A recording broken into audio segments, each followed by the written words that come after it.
Well, a very good evening to you, ladies and gentlemen. A great pleasure to see you for this 8th and final series of motivational sessions on repertoire and interpretation this semester. It is difficult to believe that 2 months have elapsed since I started with those. In fact, strictly speaking, we had a number of such sessions last semester as well in the spring, but I didn't record those, and at that time it was just an experimental sort of thing for me. This semester, when it turned out that due to lockdown, in the light of the fact that our orchestras and chorus would not be able to rehearse and perform, I decided to have another such cycle, and I decided that it would be better to record these for future reference and perhaps to make them available for people who might be interested in seeing them afterwards who could not do so at the time. So I've done that as well. So far those sessions this semester have been placed on YouTube, where you could return to them, or friends of yours who have not seen them can do so if they wish. And it is the first time when one of those sessions will be devoted to a performer, namely the conductor Otto Klemperer. Of course, the conductor Otto Klemperer was also a composer, although he did not achieve anything like the renown he achieved as a composer as he did as a conductor. I shall now share my screen together with sound. Are you able to see my screen, ladies and gentlemen? Yes. Excellent. Thank you.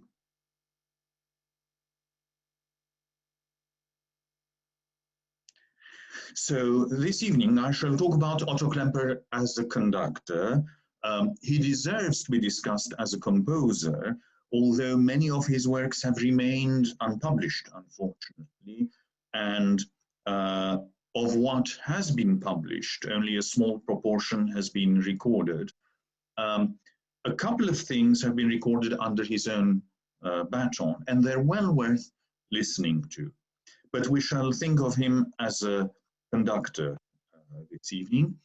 There is a Czech connection, actually. He was born in Breslau, which is now in Poland, although then it was in Prussia in 1885. But his father, Nathan, was a native of Józefov in Prague, which was the Jewish quarter in Prague. You can see a photograph on the right, although most of this was demolished and rebuilt during the turn of the century. And he had a first-rate musical pedigree. His teachers included the composer Hans Pfitzner, whom most of you will know as the composer of the opera Palestrina, which as a conducting student I had the good fortune of seeing at the Royal Opera House in Covent Garden, and it is a magnificent piece. Interestingly, Pfitzner was considered to be a conservative at that time. And he actually knew Gustav Mahler, having first met him in 1905, and having been entrusted with the task of conducting the offstage brass at a performance of Mahler's Second Symphony. And the shy Otto actually introduced himself to Mahler and asked him if it was okay, and Mahler said, no, it is too loud. And Klemperer said, yes, but it says forte, or clearly the dynamic indication was not sufficiently unambiguous. Mahler said, well, it may say forte, but it says from a distance. And Klemperer made a point of keeping them rather more quiet. And after the performance, he asked Mahler if it was okay, and Mahler was very pleased indeed. And that is how they became acquainted, they became friends. But as I said, Pfitzner was considered to be a conservative, and Mahler was considered to be a modernist. at that time. This was a little bit before when Schoenberg assumed the mantle of being a modernist. So he had an extremely interesting and musically rich background at that time. I'll say a little more about it in a moment. And in order to gain the sympathy of Mahler, to enter his good books, so to speak, Klemperer was very, very clever, and he was also a very fine pianist. So Klemperer made a piano reduction of the Second Symphony by Mahler, and went to Vienna in 1907 and played him a movement at the piano by heart. And Mahler was very, very impressed by this and decided to recommend the young Klemperer. And Klemperer then said, "Could you please give me a letter of recommendation?" And Mahler said, "Just wherever you go, tell them that I sent you." But that didn't seem to work. And Klemperer said, "Unfortunately, I said that you had recommended me, but it didn't quite do the trick." So eventually Mahler took his visiting card and scribbled a recommendation on it that you can see on the right-hand side, saying more or less that he recommended Klemperer and he was sure that Klemperer would not disappoint and he should be engaged, and whoever it was, they should feel free to get in touch with Mahler if they wanted to find out more. And that did the trick, and it allowed Klemperer to gain a position at the German Opera in Prague in 1907, which later on became the Smetana Theatre. Now it is the Státní Opera, the state opera. In fact, it has become organizationally amalgamated to the National Theatre in Prague. It's the same organization. And the association with Mahler continued in that Klemperer in 1910 assisted Mahler in the first performance of Mahler's Eighth Symphony. It is often said he assisted Mahler. He was certainly there. I'm not entirely sure what form the assistance took, what form it took. I believe Bruno Walter was there as well, and Bruno Walter apparently some wrong notes or other such things. Also, Klemperer knew those other colleagues. He knew Walter, he knew Scherchen, and later in life he reminisced to an opera singer in London that they would go to these, for us now, legendary conductors, would go to each other's concerts in Germany, in Austria, and then have coffee together the next day and criticize each other's performances in a friendly way, of course. So it was an extremely vibrant musical milieu in which he was formed. There was a string of musical appointments in opera houses after Prague, and that entailed Hamburg, Barmen, Strasbourg, Cologne, and Wiesbaden. Unfortunately, what harmed Klemperer's career was that he was a manic depressive, or at least he had manic depressive tendencies. And during the depressive times, he would be, as you might imagine, very depressed. And during the manic times, he would behave in a way that he would not normally behave. And there was a tragic and scandalous affair with the soprano Elizabeth Schumann, who had just married, but somehow Klemperer started an affair with her. But soon he got tired of her. Her husband turned up at an opera performance with a whip in his hand, and Klemperer turned back and addressed the audience. There was a terrible scandal, and that is how his appointment at the opera in Hamburg ended, which is why he had to go and find a job at Lesser House after a period of going almost into hiding. And it seems that he felt very guilty about this matter for the rest of his life, never referred to it, but it is quite well documented. Now, a particularly fruitful period in Klemperer's career was at the Kroll Opera in Berlin. Some of you may know of it, but unfortunately it did not last for very long. Now, at that time, Klemperer was able to achieve a lot of wonderful things at that opera house, performing the most magnificent works that were considered to be modern or avant-garde at the time, including Janacek's From the House of the Dead. You can see on the right-hand side a photograph taken in September 1927 with Janacek. In fact, you can find on the internet a remarkable live performance of Janacek's Sinfonietta from this period. It's very different from how Czech conductors traditionally do it. Some sections are a little slower, but you can hear so many details, and there's something very moving about it. He did also Schoenberg's monodrama for mezzo-soprano and orchestra, one-act opera, Erwartung, Stravinsky's Oedipus Rex, and many other things. Now, the Kroll was an extraordinary institution. It was, if I may quote a musicologist, it was supposed to be a people's opera. The Kroll was the keystone in socialist attempts to reform German operatic life. House policy was a forced marriage of the avant-garde in composition and production with the working class. Moreover, there was a very fine atmosphere at the place, whereas in many opera houses there may be rivalries and unpleasantness between different members of the cast.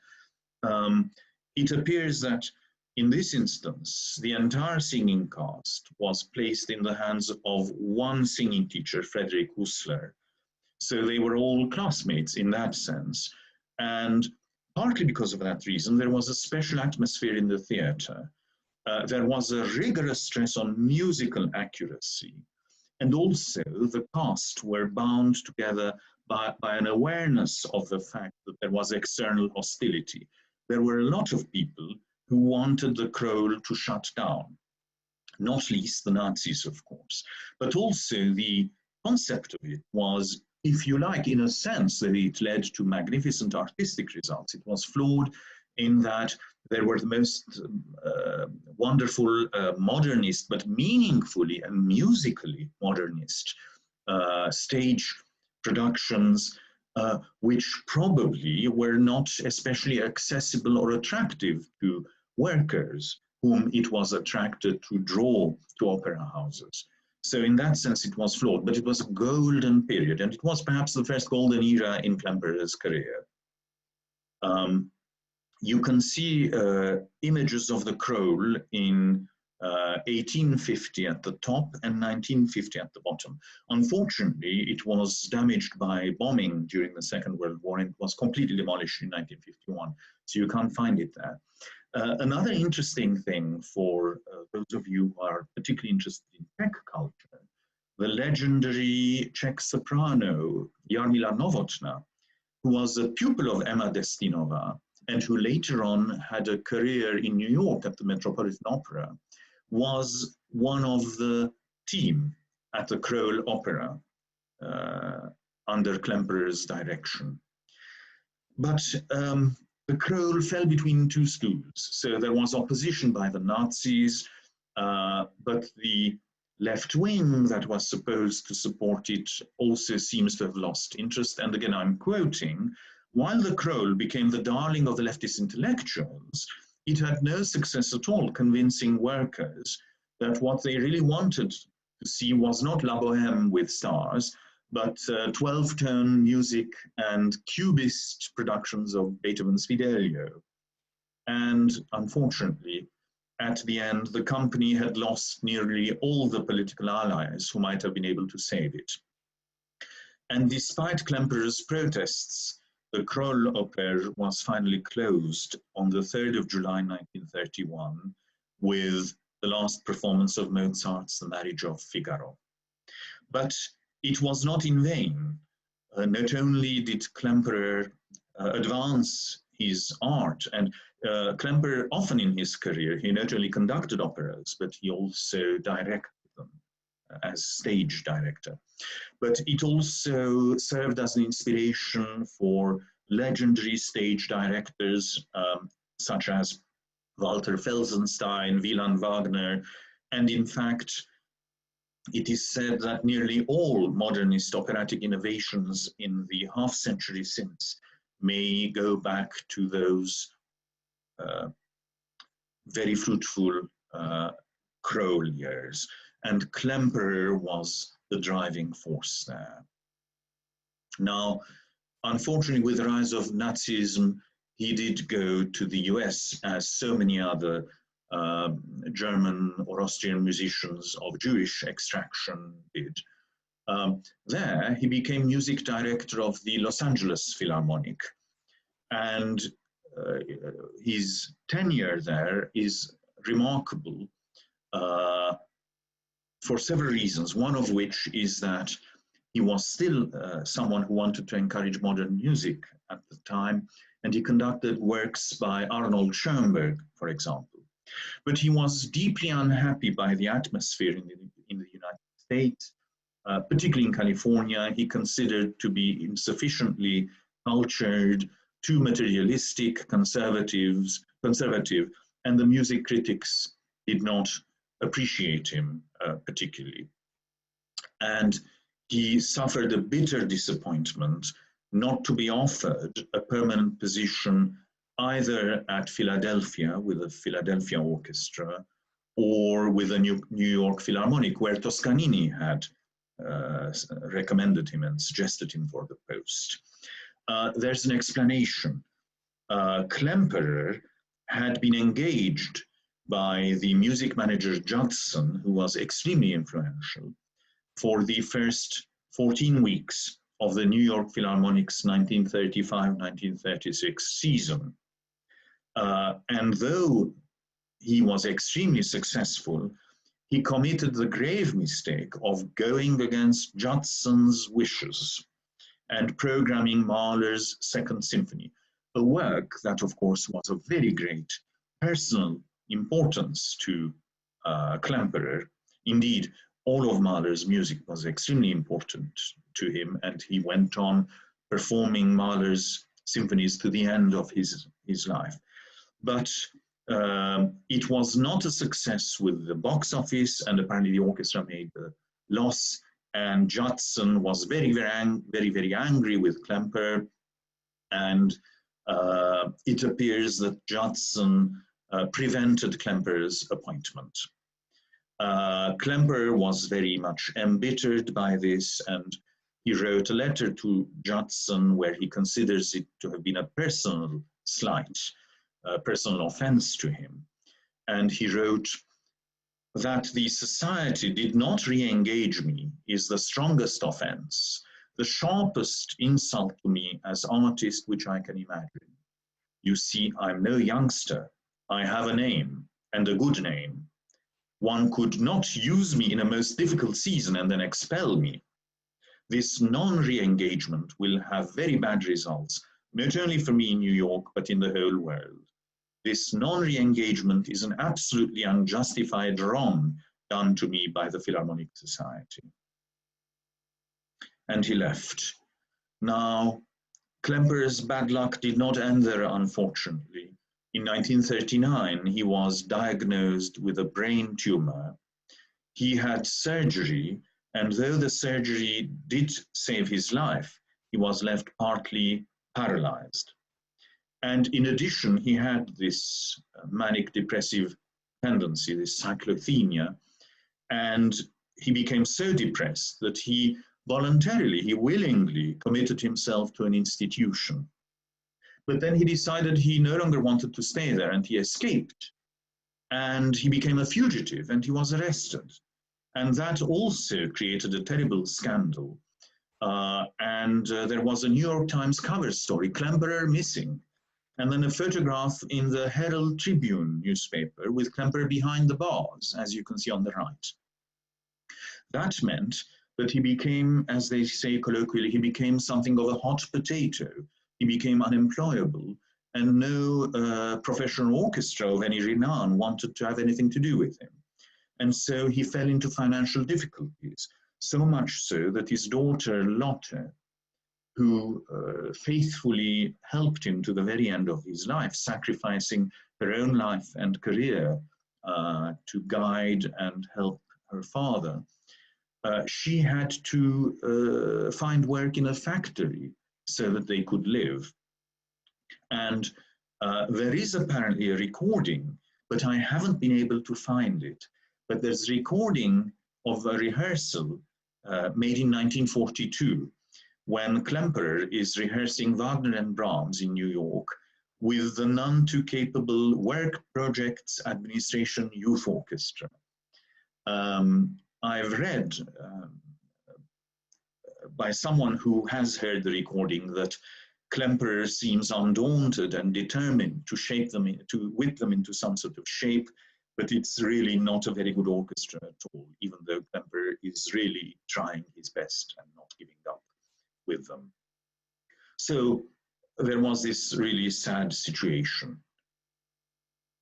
After the war, he was offered a position at the Budapest Opera, which he did take up for 3 years, until, of course, the difficulties with the communist authorities became too much.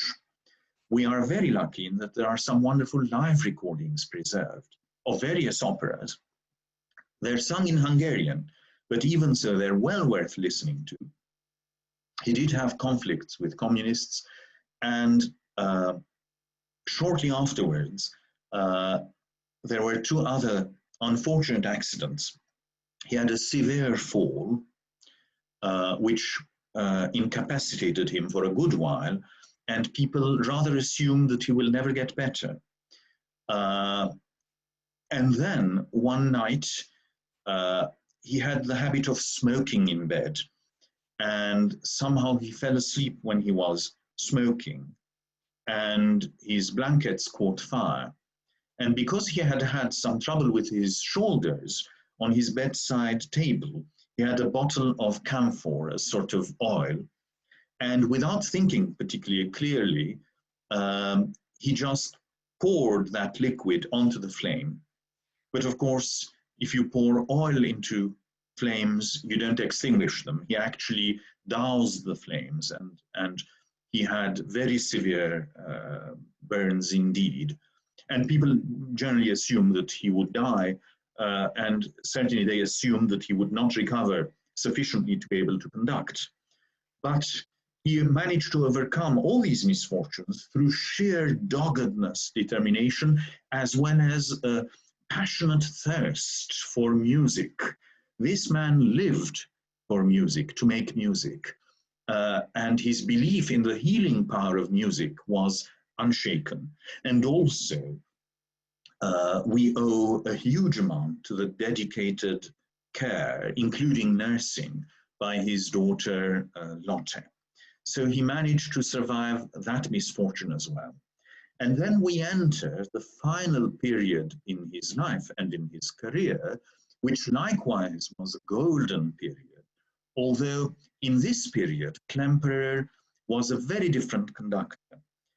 First of all, he was no longer able to make large gestures. He used to be a very physical conductor, and he would, with his whole body, try to influence what was going on musically in enormous detail in his youth, which is something of which you can get an inkling. There are some clips preserved. Some of them are without sound, but you can see that he had an almost, you might say, frenetic gestural language. And his tempi in his youth sometimes were criticized for being too fast.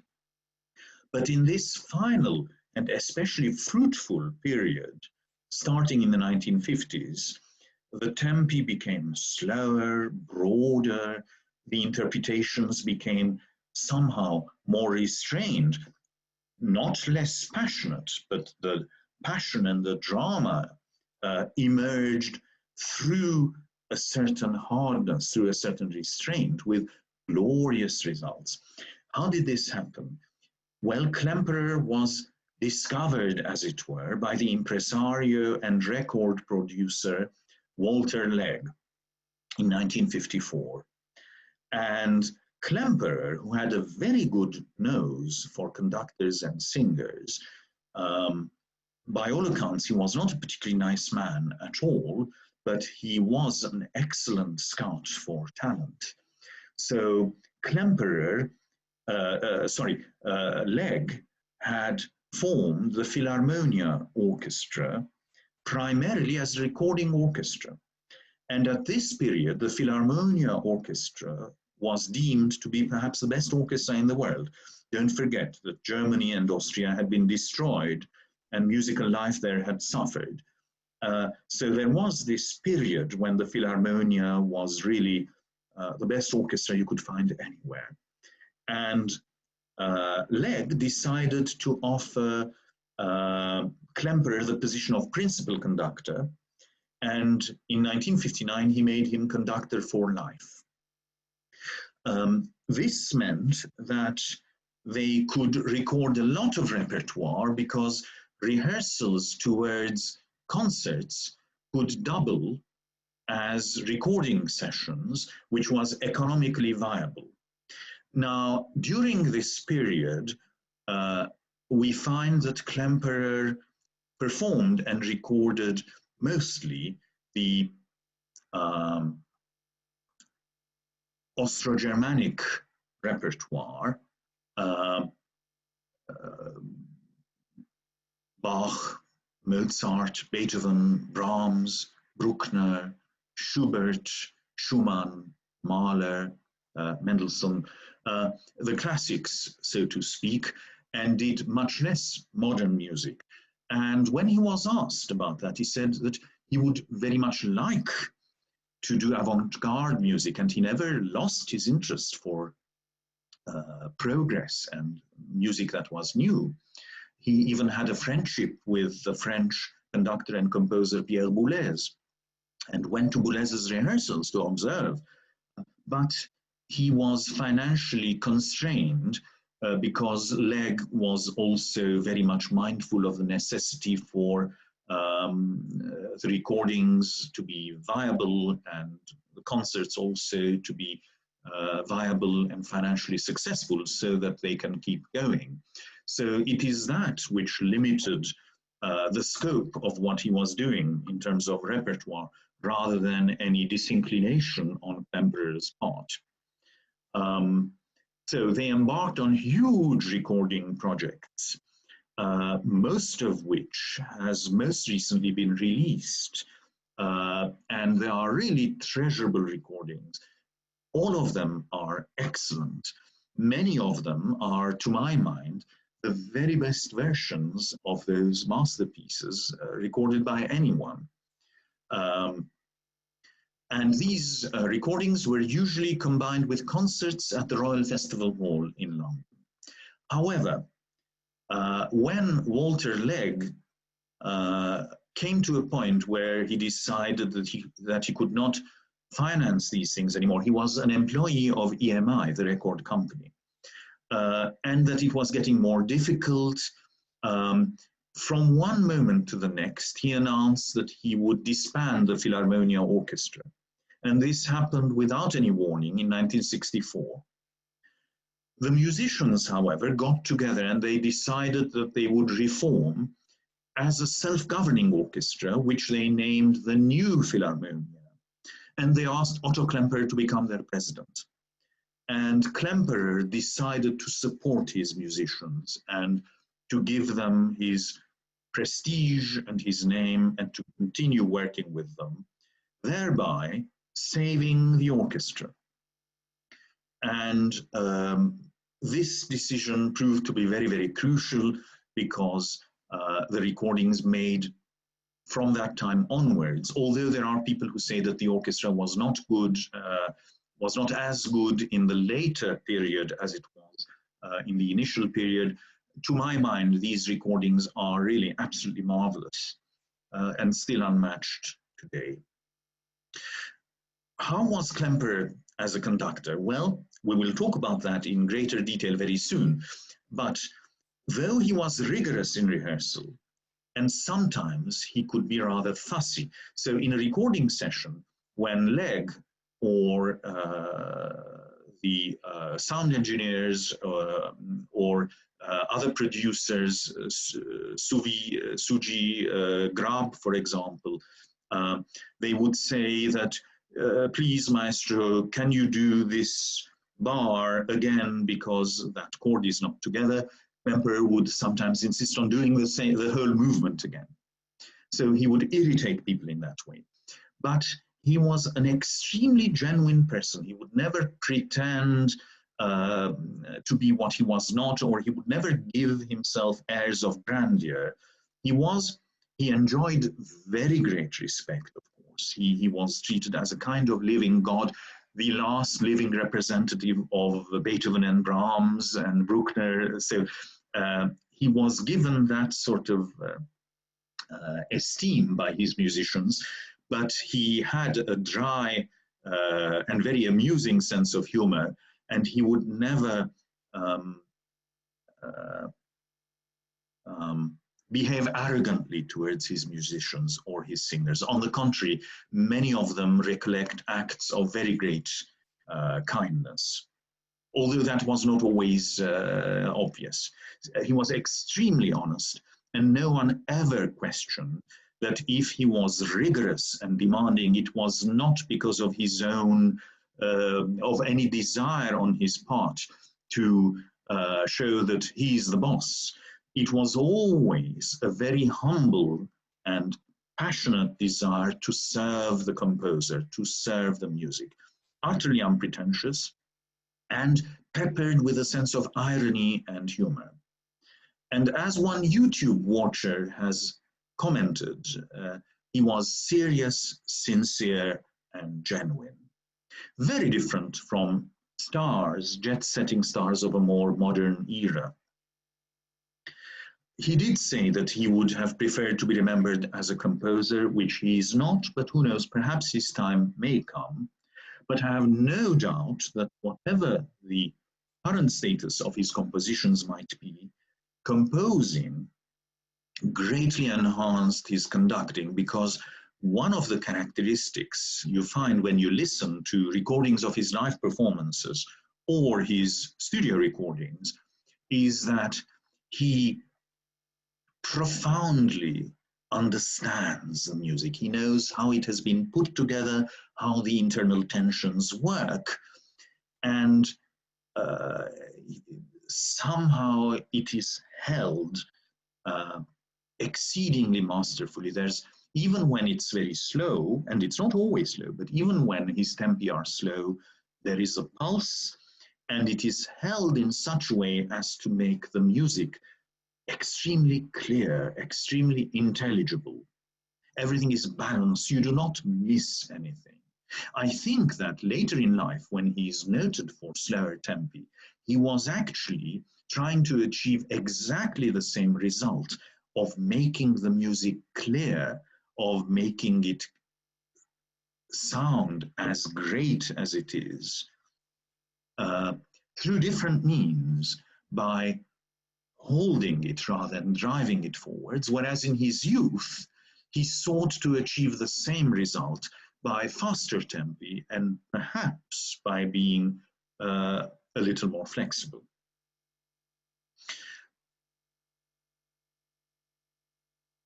Now, there's a remarkable interview. We don't have time to play this now, but there's a BBC interview made in 1961 with John Freeman that I strongly recommend. It is, what, 20 minutes, 30 minutes, something like that. It's not very long, maybe it's even less.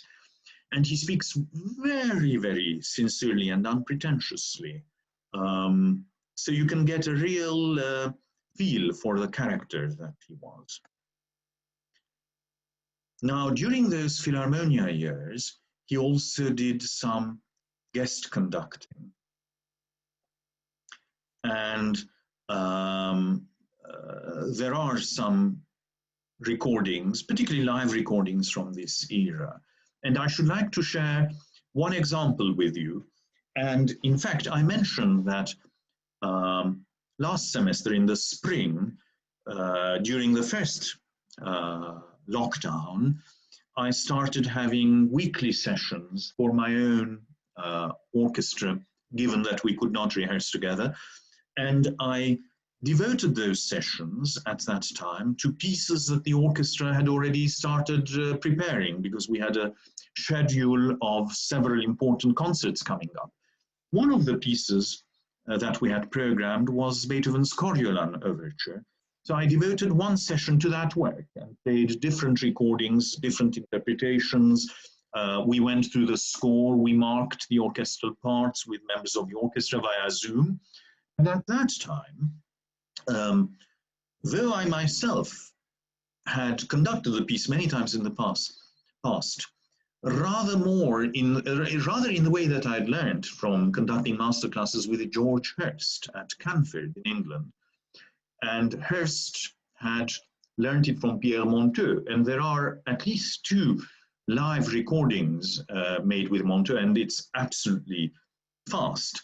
Nonetheless, I included also Maestro Giulini's last recording with the La Scala Philharmonic Orchestra of the Coriolan Overture, and I played 1 or 2 of the Klemperer excellent recordings. There's at least one official recording with EMI, for EMI with the Philharmonia, but the recording that I particularly enjoyed, rather unexpectedly, was even broader, with a full sound, with a certain hardness that makes the music come alive, just as much as Monteux's recordings that are much, much faster. Indeed, perhaps even more so. And when I asked musicians of the orchestra, Zoom allows interaction after all, which they preferred, it's interesting that Mr. Wojciech Sanajka, one of our second violins, said, "This is the one that makes the music work best for me." And this was a recording I'd found on YouTube, and it was not at all clear which it might be. It was different from the official studio EMI recording that I had found.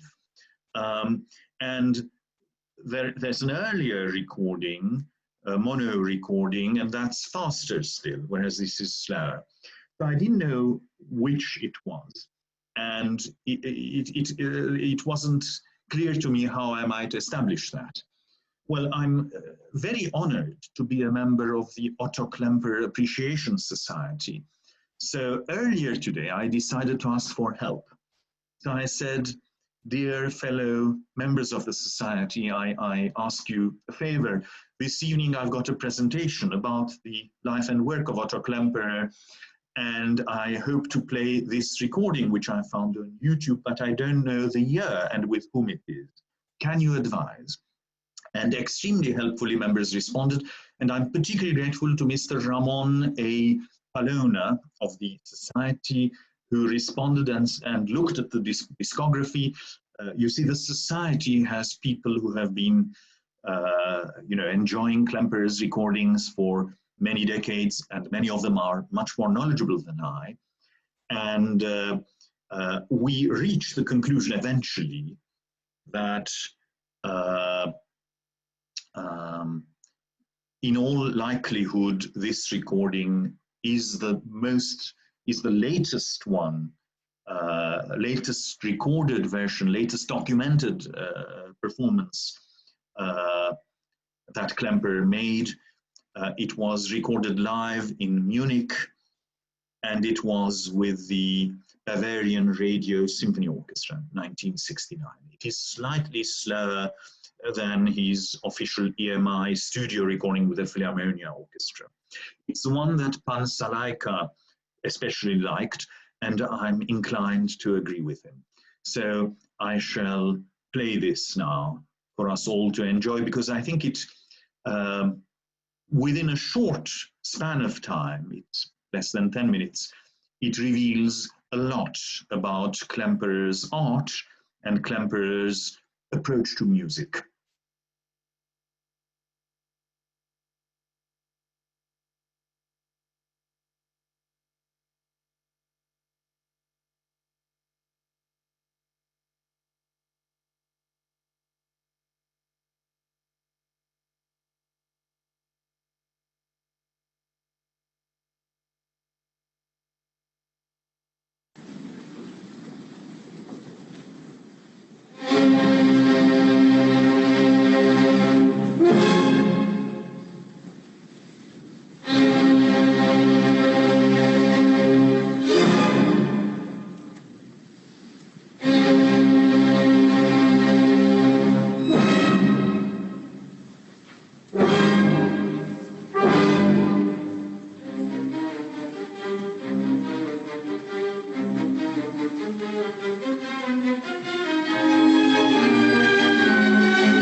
Now,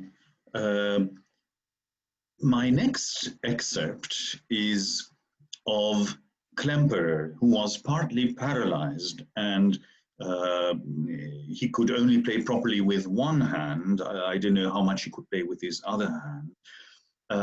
Is directing himself from the piano a chorus rehearsal for Beethoven's Ninth Symphony. This is just a 2-minute excerpt, and he even sings, he plays, he sings, he conducts. Again, you can see something of the force of his personality in this clip. Es darf überhaupt nicht laut sein, soll nur zusammen sein. Nochmal.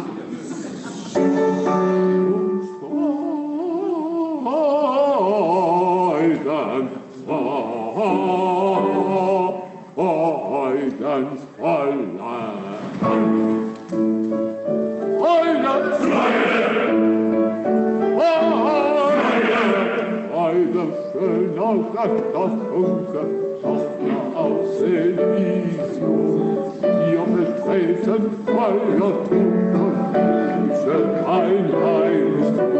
Ein Sauber immer wieder, was die Mode schenken kann. Der Menschen werden Brüder zum festen Werk. Einen Sauber immer wieder, was die Mode schenken kann.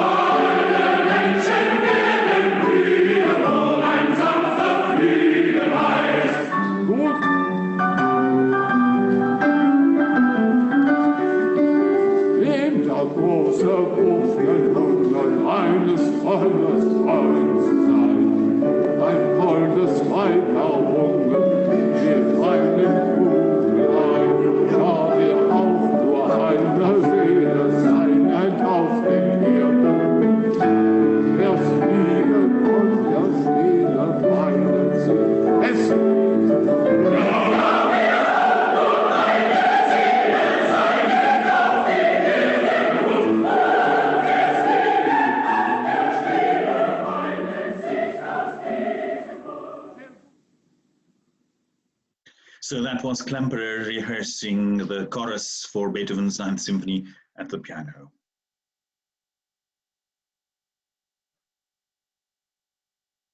Now, at the risk of repeating something that we already went over during the first session of this cycle of, the second of this cycle of 8 sessions, I shall go back to the Vienna Museum of Historic Art, which I had the pleasure of visiting 3 or 4 years ago, and I was inexplicably drawn to this altarpiece and was mesmerized by it, and I was sort of haunted by it, and I couldn't walk away from it again and again. I photographed it. This is my photograph of it. And I couldn't understand why. And seated on the train back from Vienna to Prague, suddenly a sort of metaphorical light bulb started glowing in my head. And I realized that I knew this image from somewhere. And it was from here. This is a boxed set of Klemperer's recording of the Bach Mass in B minor.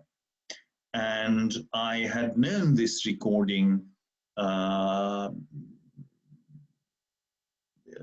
as a 12-year-old or 13-year-old, having borrowed it from the local British Council library. And so, as you see, it is the same image. So somehow the visual aspect and the oral and musical aspect had worked together. It is indeed an unforgettable recording of enormous power. It's an EMI boxed set that was released in 1968, and the image is by Dürer, the Adoration of the Trinity from the 16th century, 1511. In fact, it's also known as the Landauer altarpiece. And this recording is really one to which I return again and again. And Klemperer himself, apparently, after he retired from conducting during the last 2 or 3 years of his life in Zurich, he would enjoy playing it at home.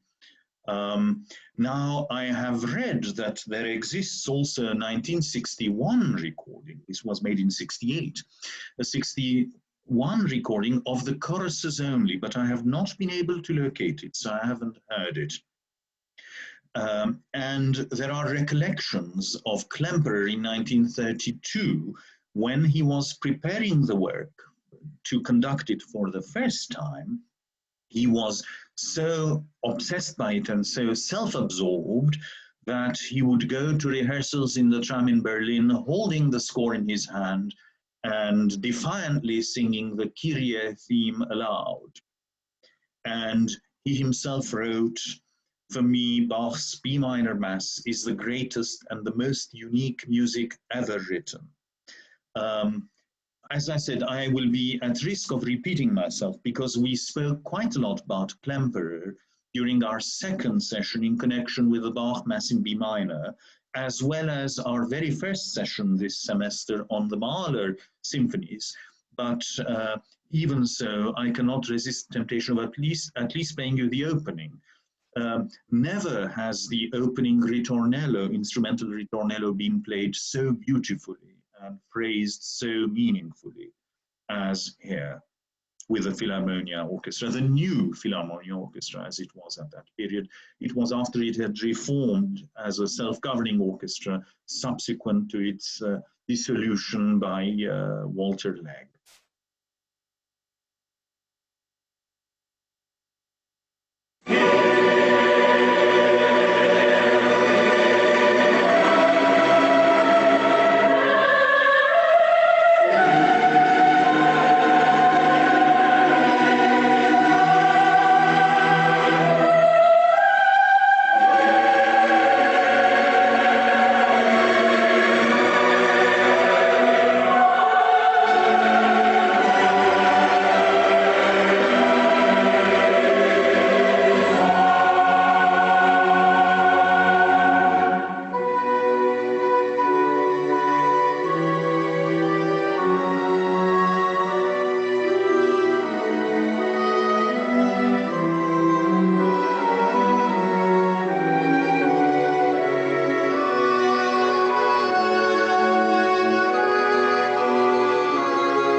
ladies and gentlemen, it is almost impossible to find a place where you can stop this without traumatizing yourself or your audience. It is partly because of the nature of Bach's music, but it is also to do with the way in which it is interpreted and performed. This is rather slower than has recently become fashionable, particularly when you consider the exponents of the so-called historically informed performance movement. But it does have a pulse, and it does have a marvelous cumulative effect. It's not even the slowest version. You can find, you may recall, as we discussed during our second session of the cycle of 8, that one of Hermann Scherchen's 2 performances, recorded performances, recordings in fact, official studio recordings, is slower still. But then this is not a contest about who does it fastest or who does it most slowly. In fact, tempo is not an end in itself. Klemperer, at different times in his career, invariably chose such tempi that, as he saw it, would serve the music best, make it as clear and as intelligible and as effective as possible. And I think that in this recording, as elsewhere, he succeeded.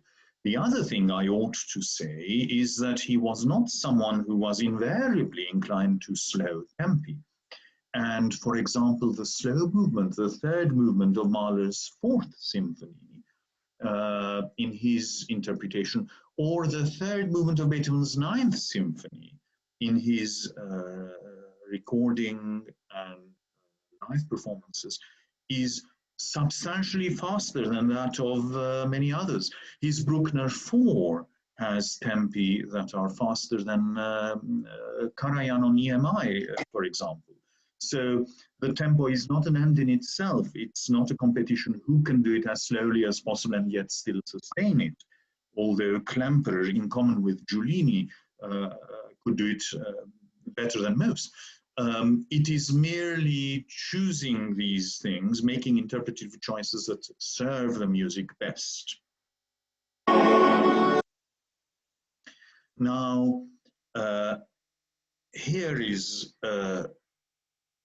work which, to my knowledge, is interpreted better by Klemperer than anyone else. It is a work of which particularly the outer movements are problematic, particularly the last movement, and yet Klemperer does it in a way that makes it work and is intelligible. Curiously enough, the only conductor whose recording works for me of this piece is Scherchen, who does it very differently. But interestingly, there are more things in common, even though the tempi are different and other parameters are different. Now, I'm hoping that in future we may be able to devote a full-length session just to this symphony, Mahler 7. But here I should like briefly to play 2 excerpts. One is the final few minutes of the first movement and the beginning of the second, and another is the opening of the 3rd movement.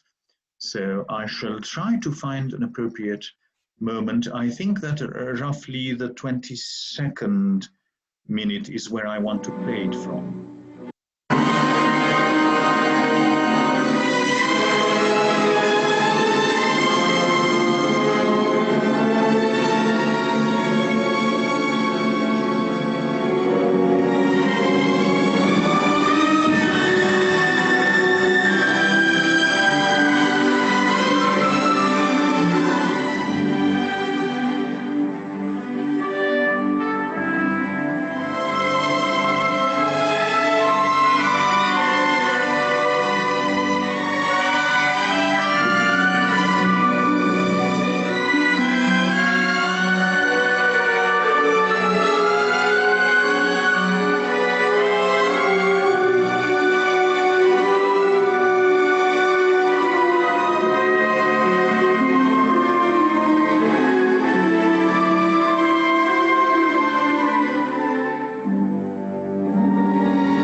And now a bit of the third movement.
Again, it is such a wrench to stop, but we need to pass on because our time is limited.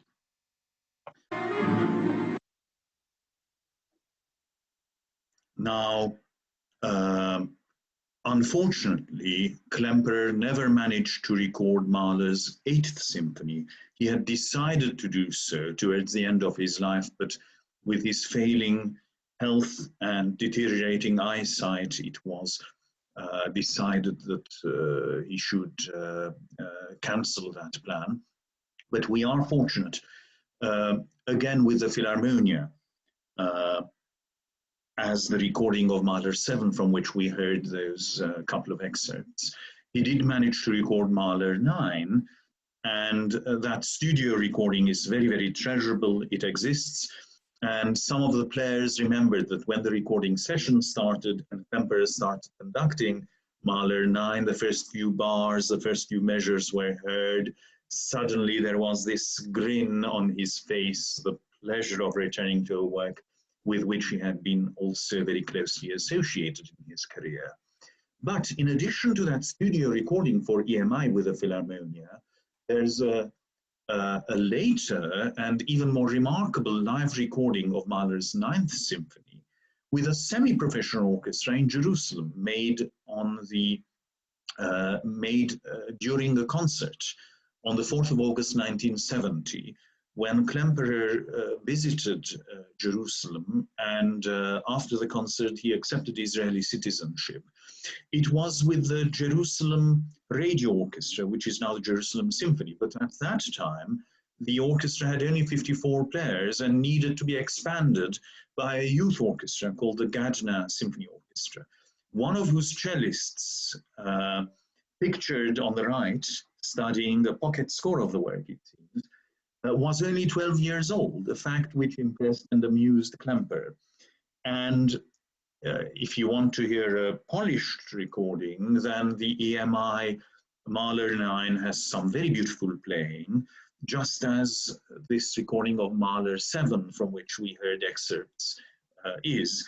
But if you're prepared to tolerate some imperfections in terms of sheer electricity and the sort of moving depth, I strongly recommend this recording, which you can find on the internet. But I'm delighted to hear, again, from the Otto Klemperer Appreciation Society, that it has now been released on a CD that can be obtained. Again, very, very highly recommended indeed.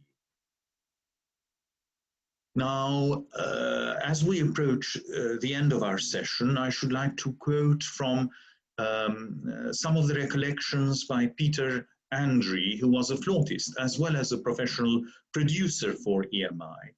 And he recalled that, and I'm quoting, knowing that a particularly difficult passage was looming ahead for the flutes, Klemperer, he sidled up to stand in front of us, stopped the orchestra, and looked quizzically at me.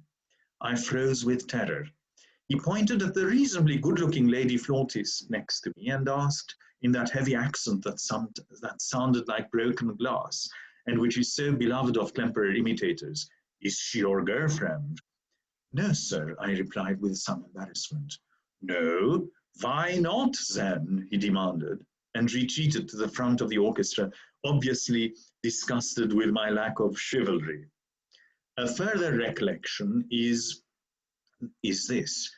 Implacable in his impatience with shoddy work, he was nevertheless mindful of little things.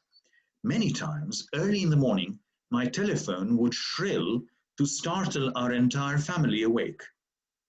"Herr Andre?" "Guten Morgen, Herr Doktor," I would mumble sleepily. "Thank you for the flowers. They were very nice. Goodbye."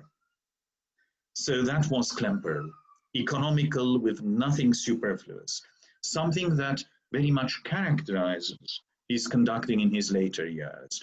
And if you want to find out more, the best source is Peter Hayworth's 2-volume biography. But unfortunately, it is now out of print. I read it a long time ago, but I never bought it, to my very great regret. But there are smaller books where there are bits and pieces, some anecdotes about Klemperer, some recollections. One of the best is by Martin Anderson, which I do have.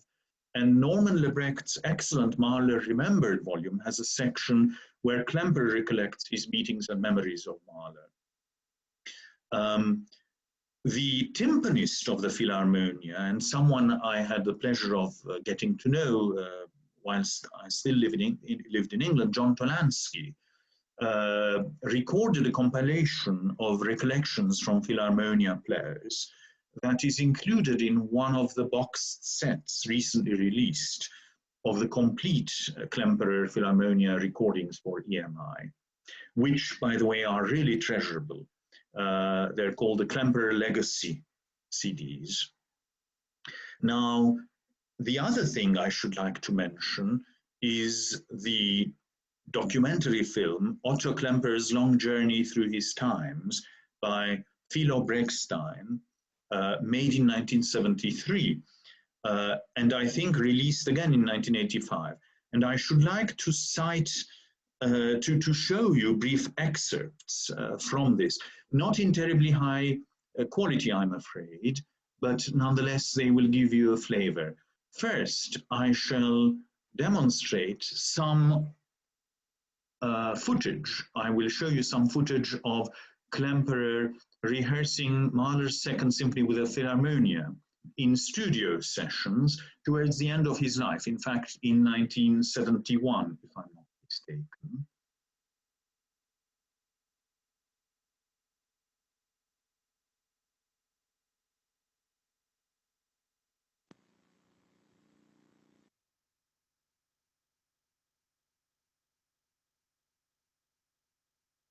Yes, here we are.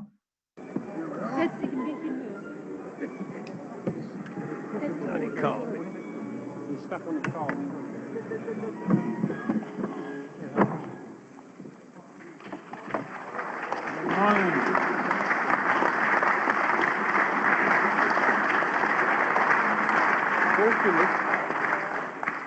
I'm very glad to be back together with you. We will repeat the first movement.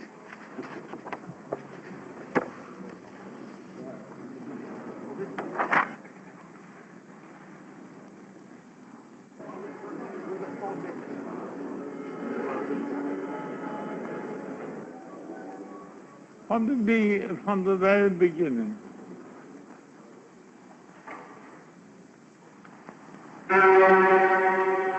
Oh, everybody here.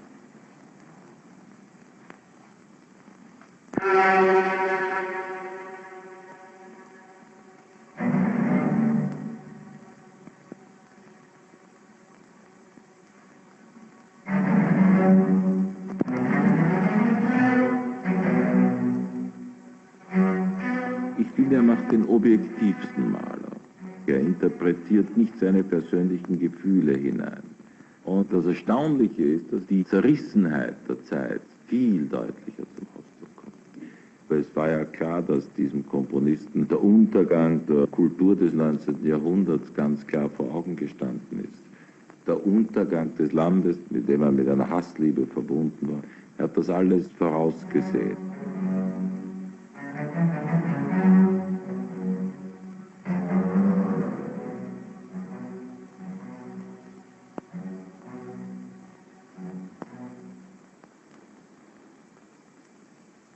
Also, wir wohnten im Westen Hamburgs und auf einem Schulweg. Da sah ich einen Mann, schien mir, als ob er nicht ordentlich gehen konnte, also hinkte so ein bisschen.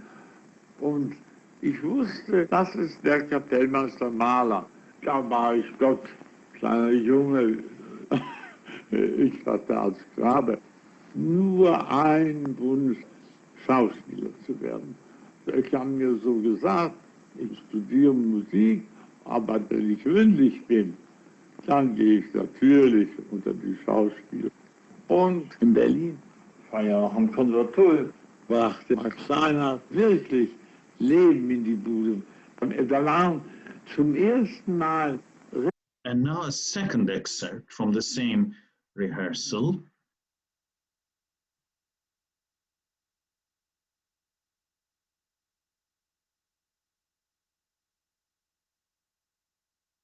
Ja, fertig.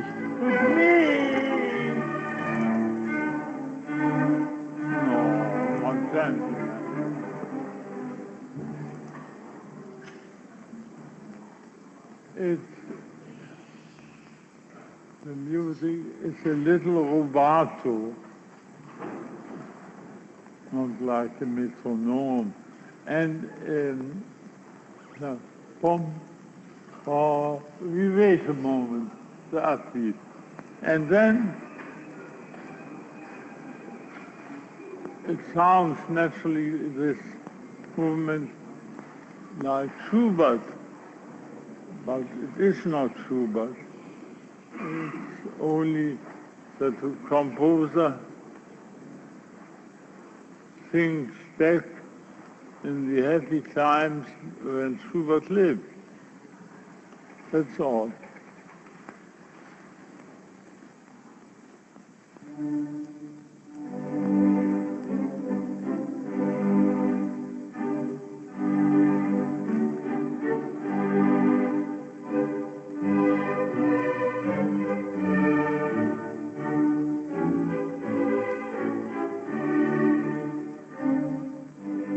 Beim Internationalen Musikfest in Dresden, beim ersten habe ich am Nebentisch gehört, wir brauchen in Prag jetzt einen jungen Dirigenten. Ich fuhr die Nacht 3. Klasse nach Marienbad zu Angelo Neumann, der Direktor, und ich hatte ein solches Pack Kompositionen und dann habe ich gedacht, ich muss mich doch vorstellen, das ist doch keine Ahnung. Hat er überhaupt nicht gefragt. Durch die Empfehlung Mahlers bekam ich meine erste Stellung in Prag. Nächste Woche ist Freischütz. Das sagte ich, mit wie viel Proben? Eine Probe. Alle wissen ja geworden. Nein. 2 Proben auch. Eine mit dem Orchester allein und eine mit einer. Und das war ein großer Erfolg. Nur weil ich Nein gesagt habe. Das ist sehr wichtig. Im Winter 1909 kam es zu einem Streit zwischen Angelo Neumann und mir. In meiner Not gab ich am Maler, der in New York war, bat ihn um ein empfehlendes Wort für Hamburg. Da hat er telegrafiert, dann der Direktor Klemperer zugreifen. Ich weiß genau, dass Klemperer hier ans Pult trat, er seine Brille abnahm, beide Gläser säuberte, es ging nicht los. Es dauerte doch mindestens 2 Minuten, bis er den Taktstock dann hob und mit dem Lohengrin-Vorspiel anfing. Der erste Edelknabe macht Platz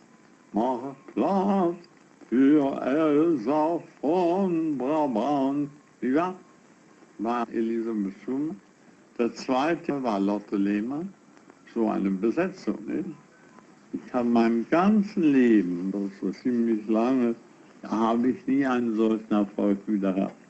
Die Kritiken sprechen von einem Meteor, der vom Himmel gefallen ist. Seltsamerweise wohnten seine Eltern in derselben Straße in Hamburg wie meine Eltern. Und ich war so erstaunt, wie er einen Großteil der 8. Symphonie von Gustav Mahler auswendig am Klavier vorspielte und sang, die Chöre und die Solisten, ohne Noten.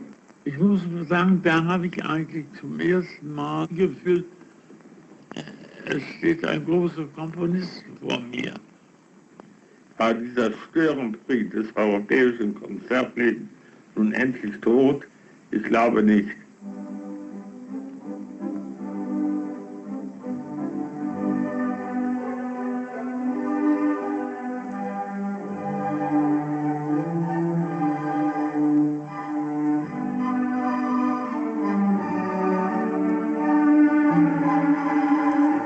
Er war vollkommen im Verstand. Da war ja noch tiefer Friede in der Welt. Und jetzt ist da beinahe Mode. Mode ist auch sehr böse. In den letzten Tagen soll er wenig gesprochen haben. And now some earlier excerpts of his conducting, so that you can see what his conducting looked like when he was still a younger man.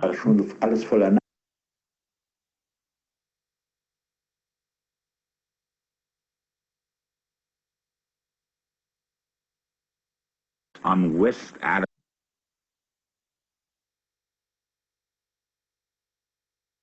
the clerk, his boss, was conducting, and Klemperer exclaimed in stentorian voice, "Das geht aber nicht, das geht nicht." Klemperer told Mr. Clark, "I'm going to give a Beethoven cycle." Mr. Clark said, "Dr. Klemperer, are you crazy?" Well, this is a tremendous success. The house was sold out at every concert. In Amerika ist halt das nicht ganz unwichtig. Und im Frühjahr, da wollte ich... And a further excerpt of Klemperer conducting when he was still a younger man.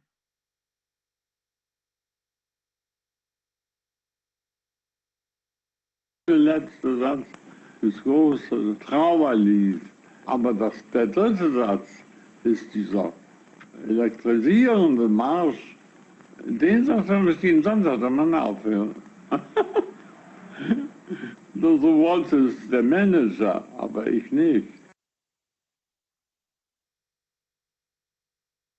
And now I should like to play you 3 brief excerpts of Klemperer conducting from the same film. Ich hab's doch nie getan.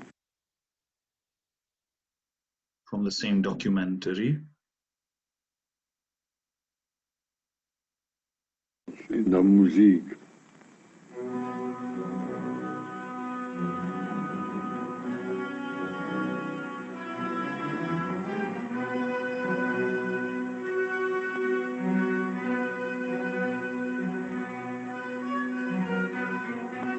Benissimo.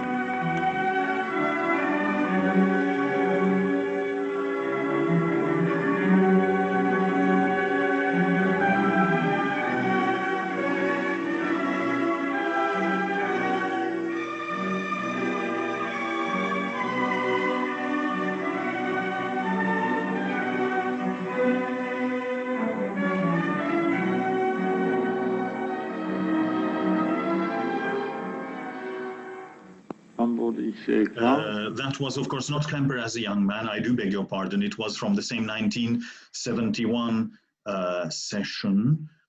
And now I should like to find this.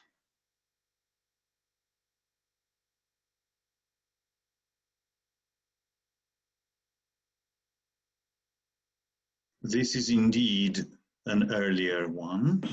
And the country people, they dance in heavy boots. They do not dance in slippers. So his tempo for that would... You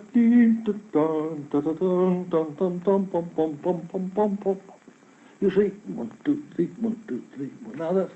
Everybody thought it was too slow, but when you actually playing it, you felt, well, this has got the right swing and the right rhythm at that tempo. Kollege hat es verstanden, Schallplattenaufnahmen mit öffentlichen Konzerten zu kombinieren. Das heißt, and now this is quite late, and it shows how he was still very much in control. And if the orchestra, I'm not sure if this is the Philharmonia, I suspect that it is not. When they did something differently from how he wanted, he would protest and ensure that it was done his way. so ill.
orchestral performance of Fidelio. My wife said, "You look as though you'd like to do it all over again." He said,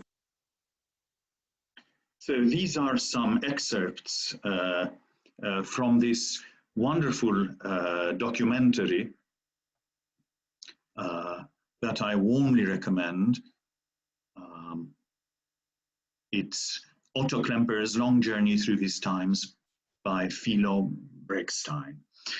Now, though, I'd like to do two things as we reach the end of this session.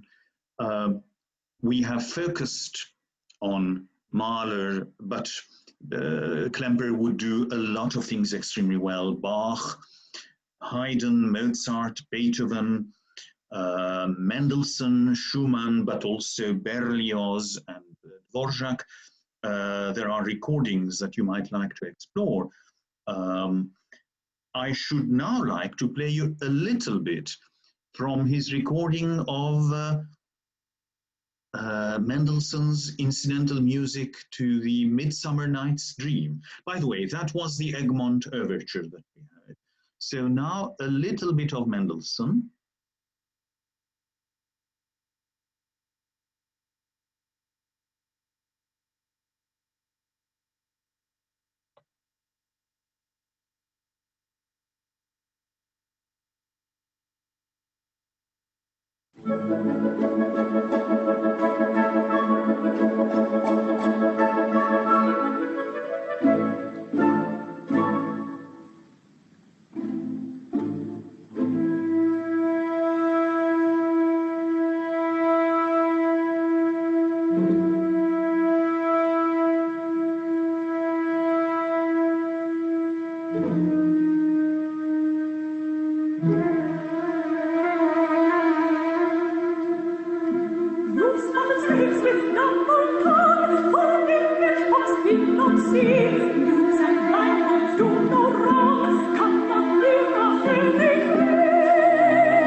Hence away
So Good Night and Lullaby from Mendelssohn's A Midsummer Night's Dream in this recording made by Klemperer with the Philharmonia Orchestra and the Philharmonia Chorus, the soprano Heather Harper and the mezzo-soprano Janet Baker. Before, ladies and gentlemen, bidding you a very good night and lullaby, there is one further thing that I want to play as our last excerpt for this evening. And it is something that Beethoven, that Klemperer could, I think, do better than virtually anyone else, perhaps even better than Carlo Maria Giulini, if that is possible. And that is Beethoven's Symphony No. 7. As a conducting student in London, I taught myself to learn the symphony by heart, play it at the keyboard, and so on and so forth.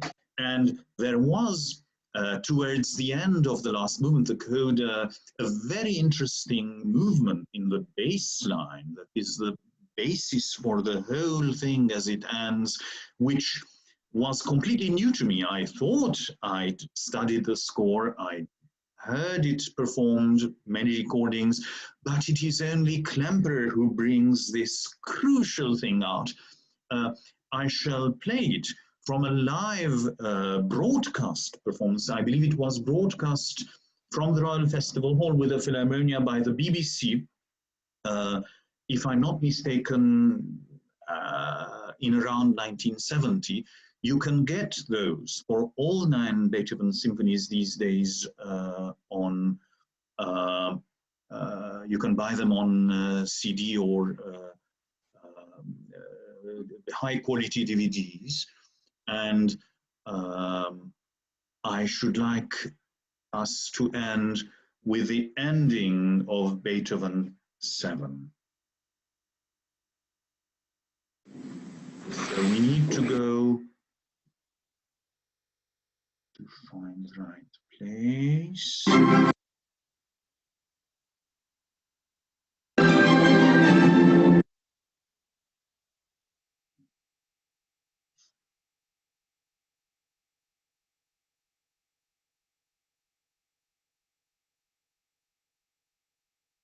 Right.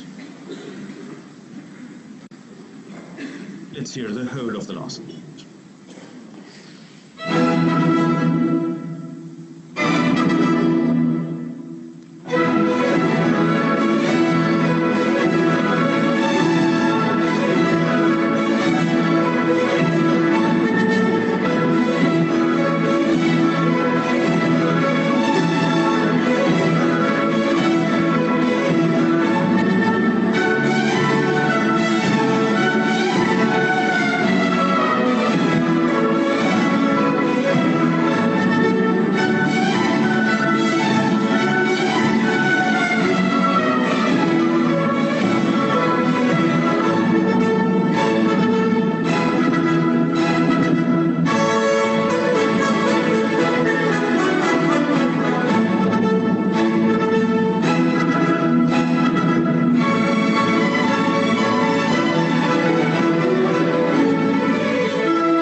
So, ladies and gentlemen, you could, I trust you,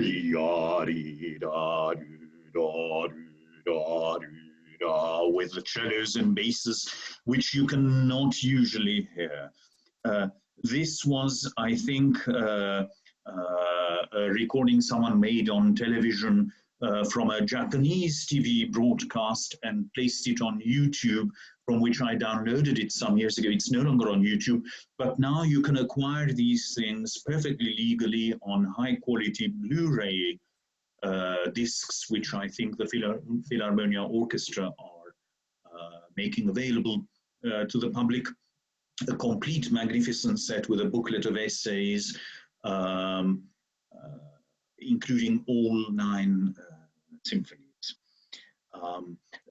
I would warmly recommend it, as also the sound recordings made for EMI, which are sometimes a little different.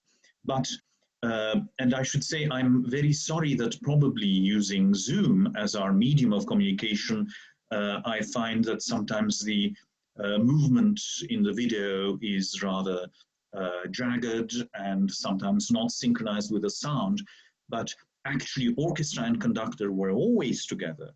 Klemperer, though very economical in his gestures, was always giving proportionate indications, always a beat in advance. During interviews also, Klemperer, in talking about conducting technique, always would emphasize the crucial importance of the upbeat, of giving information to your players 1 beat in advance.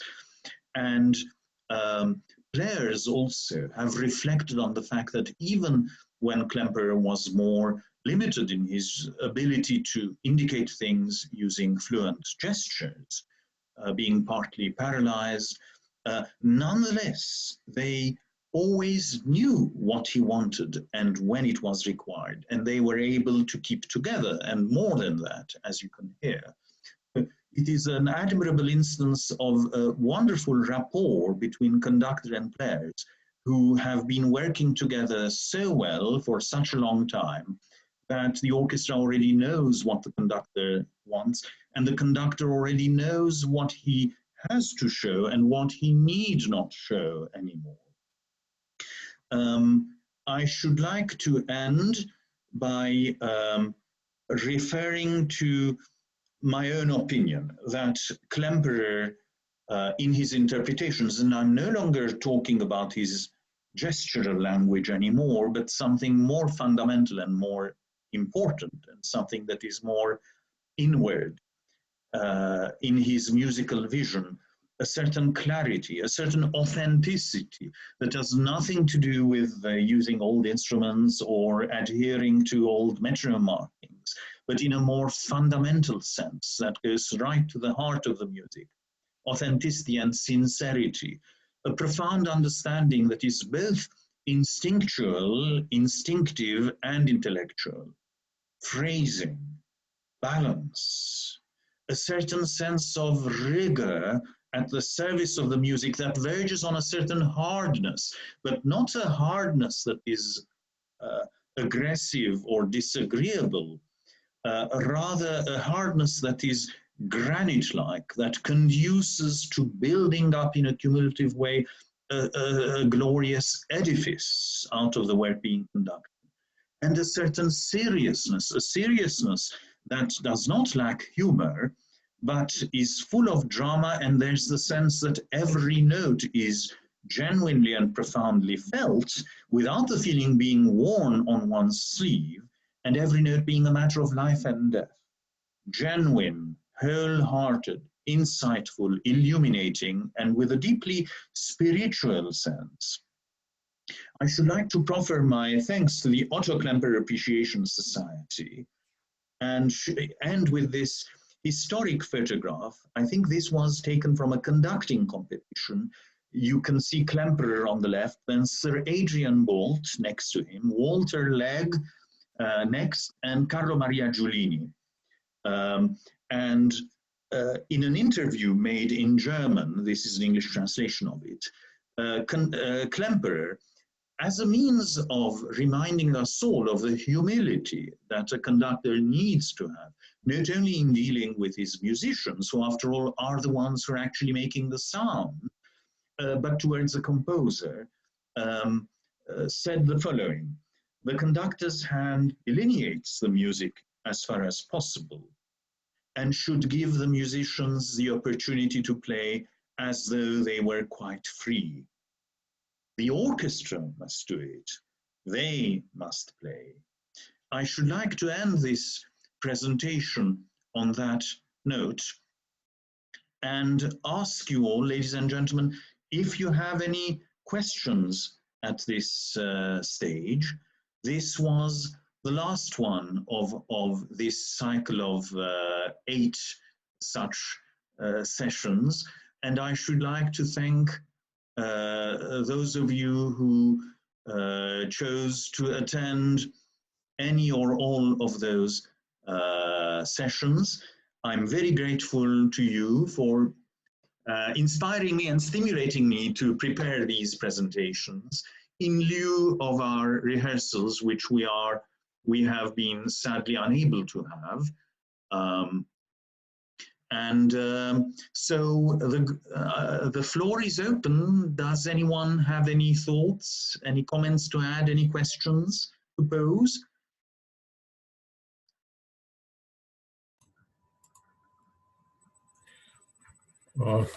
Tom, splendid. Hello, Maestro. I first of all want to thank you for this series of lectures, which had you been doing your usual presentations, I would not have been able to attend. So I would like to thank you on behalf of the coronavirus. You are very kind. Oh, not at all. I find this very, very insightful, and I must. It's not a question as much as just an agreement with your assessment of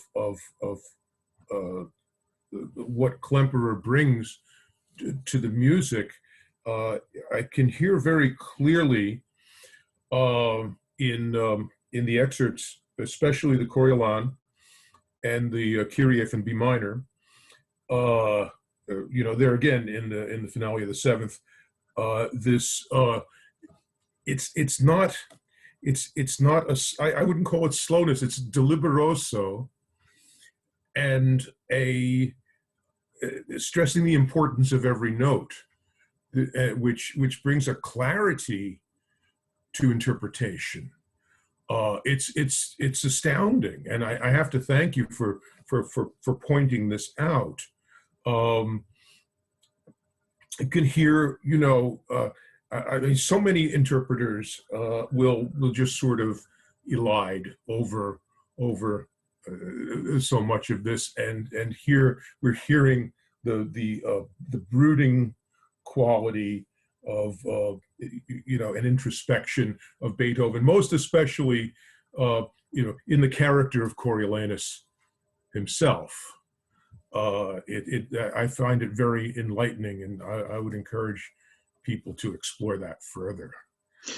If you have anything, you know, I would welcome your comments on that observation. I couldn't agree more with you, and I wouldn't even say it's necessarily introspective. It's not a lack of extrovertness, but both in the case of Coriolanus, you get the feeling that the music is allowed to fill the space and to speak for itself, but to do so with great clarity. And particularly for the finale of Beethoven's Seventh Symphony, those modulations, they're astounding. Is not only what Klemperer does, astounding is the score itself, astounding is what Beethoven wrote. But as you say, other performers elide it, they gloss over it, they just march through it in an orgy of virtuosity, make it fast and precise and exciting, but in fact, it's an illusory excitement, it's a superficial excitement. This excitement is more profound, it shakes you more deeply because you can actually follow what is going on. This chromaticism on which the music has been built, particularly from the coda onwards, semi-turn movement, up and down, up and down, up and down, and then a turn, and sequences. So you are really exposed to what is in the music which you would otherwise miss. And Klemperer is deliberately creating the space for us not to miss it. And that is what I mean by profound comprehension of the music. But he's not doing anything artificial. He's not suddenly slowing down or speeding up or doing anything that is gimmicky. He's just allowing it to spread out. And the reason why, despite the fact that every note is important, you don't miss the wood for the trees, is this implacably constant and rigorous pulse that is there, even when he has to conduct from a seated position. You can see he's in physical difficulty. He cannot move as fluently, as liberally as he would like to, and as we saw did in his youth. But nonetheless, he holds it in such a way that, thanks to the fact that the pulse is invariant and constant and rigorous and strict, the whole thing builds up. It does not fall to pieces, even though it is slower than many may be used to. And your mind makes connections between something that you heard 10 minutes earlier, 15 minutes earlier, in the case of Mahler, half an hour earlier or more. And so the coherence of it is maintained. Genius. This is not ordinary. If some conductor of lesser stature were merely to imitate the tempi, it would not work. It's not just the tempo. The tempo is just one element out of many. And a lot of people have been obsessed with Klemperer's tempi, considering it to be too slow. It's not too slow. It's just right for his purpose. And the purpose is to make one feel intelligent as a listener, in the sense of feeling and grasping and experiencing more fully than ever what the composer was doing and what is actually fundamental to the music, what is intrinsic to the score. And as performers, after all, what more can we wish to achieve? This is no mean goal, and it is a goal that is so often missed, I'm sorry to say.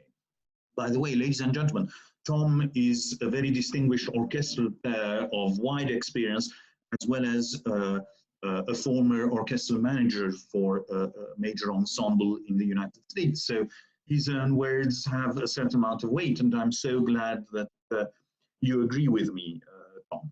This is not everyone's cup of tea. If you've become used to the so-called light dancing way, Bella Hartman was talking about it a week ago.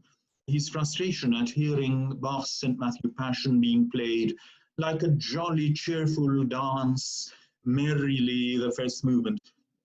Even something that is a funeral march being jolly and quick and, you know, achieving everything in the shortest amount of time with the least expenditure of effort. This is not that sort of music making. This is music making that, although it does not lack humor or irony, nonetheless, it considers music to be very serious indeed, something very fundamental to humanity and to civilization, and something also with an element of deep spirituality that reaches the parts that other things miss. In addition to that, there's something which I think it is very difficult to describe it using the word objectivity, because that's a very, very misleading term. People like Toscanini were marketed as being objective in that they were faithful to the score. It's not a word I like, but what I mean is this. Although the music has space in which to breathe, Klemperer is very rigorous, and he does not give vent to something that I do like. And for example, something that Giulini does extremely beautifully and effectively and naturally, but many people do it very badly. So Klemperer is more restrained. He is not flexible. He keeps his cool, perhaps rather more than one might like. And for that reason, I prefer Giulini's interpretations of Brahms's symphonies than Klemperer's, even although I love Klemperer's. And Giulini himself, in his very last cycle of Brahms's symphonies with the Vienna Philharmonic, he modifies the tempi rather less than he did with his Los Angeles performances of Brahms's symphonies numbers 1 and 2, for example. But Klemperer is very restrained, not too flexible, and in that respect, but always very, very balanced and very phrased. And in that respect, you can see how he has so much in common with Boulez, who is a performer whom he respected, and vice versa. Boulez was a great admirer of Klemperer. And you will say, how is it possible a Frenchman and a German conductor of, from a Jewish family, how they had this in common, but they did. And again, we have to remember that Klemperer was an avant-gardist for much of his career, something that is so easily overshadowed by the fact that he left us this glorious legacy of recordings of the romantic Austro-Germanic repertoire as well. So there's that aspect in his personality as well. And he arrived at this more expansive and rigorous Granach-like vision, not directly, but through a circuitous route, having had a long career when he did things fast and excitingly and in a different way. But he arrived at this mature position, so to speak. And even this position is not homogeneous. It's not uniform, because even in his very latest performances of Beethoven 9, he would do the third movement far less slowly than I do it when I conduct the piece, for example. So he was quite a complex character, but there is a fundamental simplicity in his music making that is very, very treasurable, and it helps us understand the music, and it helps the music have its effect on us. And let us be very, very grateful for this magnificent legacy that we can enjoy very fully now, particularly with the various streaming services, the various reissues, the Klemperer Legacy CDs, and things that are available on YouTube, various informally made recordings of live performances, all of which contribute to this legacy and to our ability to enjoy it. So perhaps, if I may, I should now like to draw this cycle of sessions to a close. Thank everyone who attended part of it or all of it. Given that Christmas is approaching, wish everyone a blessed Christmas or holiday season, whatever it is you celebrate now, and a happy, healthy, and fruitful New Year. Yes, we have been greatly limited and circumscribed and disadvantaged in all sorts of ways by this pandemic. Let us hope that humanity will prove more disciplined, more sagacious, more astute in dealing with it and with similar things we may face in the future. There are some encouraging signs now. In terms of the Charles University Orchestra and Chorus, the University of the Orchestra of the Prague University of Economics, our dear friends in Cologne, in Edinburgh, other sister groups from within the European network of university orchestras and other friends, it is not clear by any means to what extent early in the next semester we may or may not be in a position to resume our activities. If it turns out, as I fear, that for part or all of the semester we are not able to resume our collective music making, which is what we most crave for and which is what we would love to do. If we're not able to do so, then I shall endeavor to offer you a similar cycle of sessions in the coming semester also. Indeed, some musical colleagues have said, even if we're able to rehearse, do continue doing what you've been doing, because it is a marvelous compliment to our music making as well. Well, I'm greatly encouraged by that very generous and kind assessment, and I shall be mindful of it. I do think that thinking more about the music, about interpretations, about sources, about what the composer was doing and thinking and writing in his letters to others, what other composers were doing, how they interacted with each other and influenced each other, all these things, ultimately, though they are no substitute for sheer musicality and interpretative maturity, but there are things that add to our interpretation, they add to the value and quality of our music making, and so they may be desirable things in their own right. So bearing in mind these considerations, I shall endeavor to prepare more such sessions, particularly if it turns out that for some time we may not be in a position to resume our very rich and wonderful program of music making, which we were hoping to achieve during the last 2 semesters, and which, God willing, we may yet be able to realize. Although this year, the 250th anniversary of Ludwig van Beethoven, we had a lot of things planned, not least the Mass in C, one of the Beethoven romances, Coriolanus, and other things. So at least hearing Coriolan Overture and Last Movement of Beethoven 7 may have been a bit of a substitute. Last semester we played one of Giulini's live performances of Beethoven's 9th Symphony also. May these things serve as a tribute to Ludwig van Beethoven in this year. So once again, my sincere thanks to you all, and I hope that one way or the other, personally or via Zoom in this manner, future viewers via YouTube, once this is placed on YouTube, after all, it feels a little like writing a little message on a piece of paper, folding it and putting it in a bottle and throwing it into the river or the sea, but there may be future viewers who will enjoy these things. Allow me, therefore, to thank you and to wish you all the very best. Thank you very much, and have a very good evening. A Merry Christmas and a happy, healthy, and blessed New Year, ladies and gentlemen.